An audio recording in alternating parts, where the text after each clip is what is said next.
Thanks very much, Paul. Oh, thank you very much. That coffee was obviously working in the interval. Yeah, it's a good afternoon to you all. I'm the chair of the National Association of Women in Construction in the UK.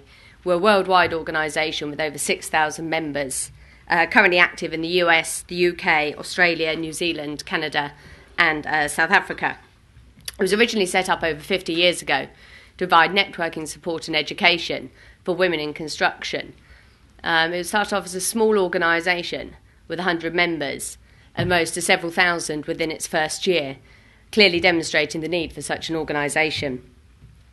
My original background is in quantity surveying, which I say with some caution in front of so many project managers. But I did see the light and moved into project management in the second part of my career and have worked on a number of hospital, education and defence projects, ranging in value from £50,000 to £500 million to over £1 billion.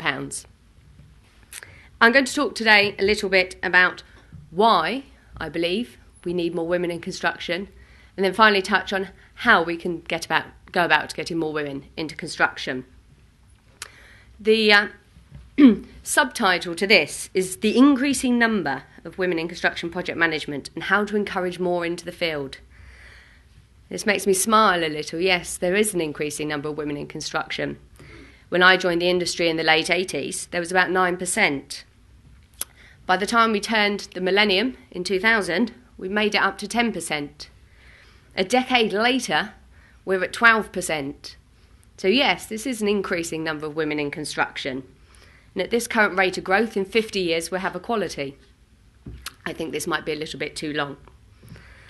Particularly with the downturn in redundancies, around the last time that I joined the industry, when I joined the industry in the late 80s, there was a dramatic downturn in the number of women in construction, particularly those in part-time and flexible working. So we'd be lucky if we hold on to the 12% over the few years to come. Over the last 3 years, the number of professional women in construction has only risen by 1%. So why do we need to do anything about this? Is 12% enough? Maybe only 12% of women want to join construction. The skill shortage continues in the construction industry, and the war for talent rages. The crisis is worse than ever and set to increase. 10,000 professionals will be required into the construction industry between 2009 and 2013. We have a growing and ageing population. The few are supporting the many as we move forward. A 16% growth in population is only increasing the working population by 14%. The professions in the construction industry are set to lose 20% of their staff up to retirement in the next 10 years. So we need to future-proof our organisations. We need to make sure we've got the resources to survive. Resourcing is a key issue. It's been identified in survey evidence as one of the fundamental causes of project failure. We heard the presentation earlier about earned value and how we can address the failure in a project, either in financial or performance terms, in increasing resources to get back online. We can only do that if we've got the resources to draw upon. Resourcing is a major growth inhibitor to a business. One of the biggest reasons that organisations fail to grow is they're unable to resource their growth programmes. And it's also one of the main causes in declining tenders. We're losing the opportunity to win work because we're unable to resource them.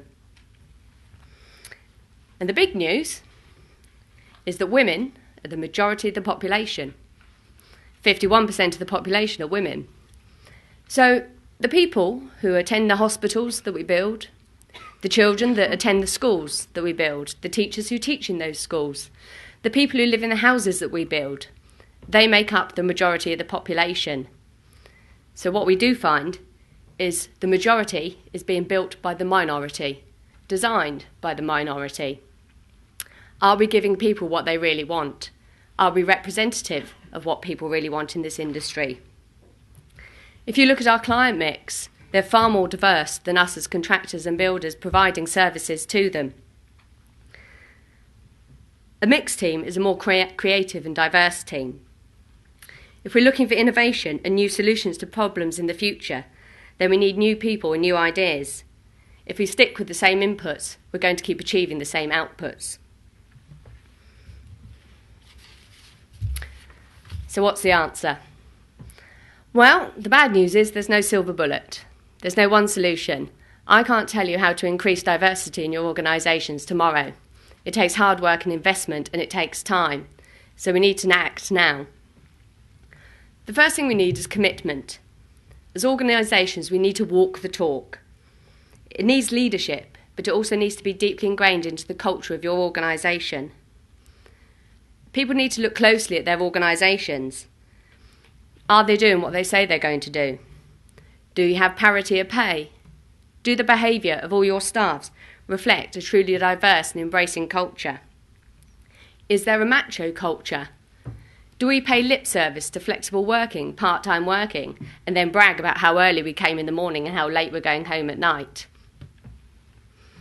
Do we raise eyebrows as people return to attend to childcare or job share? We need to learn to value diversity, not to just tolerate it.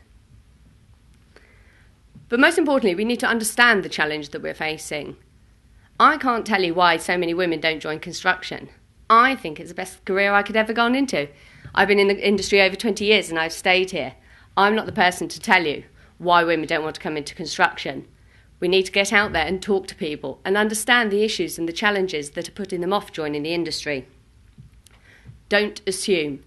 It's not all about maternity leave and spending more time with your family. A lot of evidence points to the fact that the reason women don't join the construction industry are the same as men not joining the construction industry. It's not perceived as being an attractive proposition.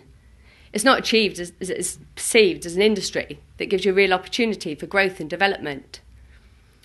If you go into schools, most children will tell you careers in construction about being bricklayers and plasterers, with very little concept of further education and career development, the fantastic opportunities for travel and new experiences. Research, consult and communicate. Then you will understand the problem. Then you can start thinking about the solutions to it. It's natural to gravitate in a business to employing those that are like yourself. Stretch your imagination, stretch your bounds.